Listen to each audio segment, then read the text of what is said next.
ஓம் சாந்தி. நன்னறி கதைகளில் இன்று நாம் பார்க்க இருக்கும் தலைப்பு கடமையை செய், கடவுளை நம்பு.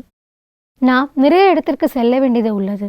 செல்லும் பொழுது நம்மிடம் உள்ள காய்கறிகள், மளிகை சாமான்கள், துணிமணிகள் அனைத்தையும் கவனிக்க வேண்டியது அவசியமாக இருக்கிறது. அதே சமயங்களில் நம்மிடம் இருக்கும் பணத்தையும் பாதுகாக்க வேண்டியது உள்ளது. நபிகள் நாயகம் என்பவர் அல்லாவின் அறிவுரைகளை, வழிமுறைகளை மிக அழகாக மக்களுக்கு எடுத்துரைப்பார். அவருடைய சொற்பொழிவை கேட்பதற்காக நிறைய மக்கள் ஆர்வமாக ஒன்று கூடுவர். அவருடைய அந்த தெய்வீகமான முகத்தை பார்ப்பதற்கு கூடவே நிறைய மக்கள் ஒன்று கூடுவர்.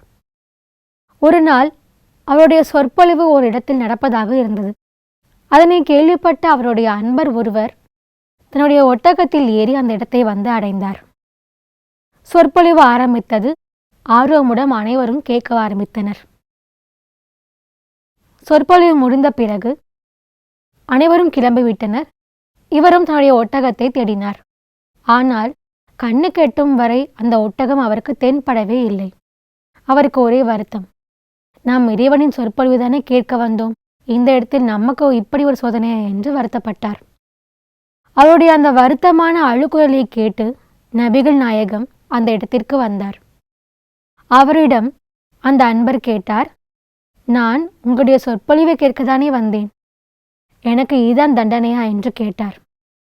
அதற்கு நபிகள் நாயகம் கூறினார், இறைவனை நம்ப வேண்டும், ஆனாலும் உன்னுடைய ஒட்டகத்தை நீ கயிற்றில் கட்டியிருந்தால் அது ஓடி இருக்காது, அது உன்னுடைய கடமை அல்லவா என்று கூறினார்.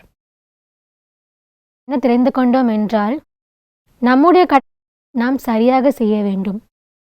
நாம் இடங்களுக்கு செல்கின்றோம், கோவிலுக்கு செல்லும் போது நம்முடைய பணத்தை சரியாக பராமரிக்காமல் இறைவன் மீது பழி போடுகின்றோம்.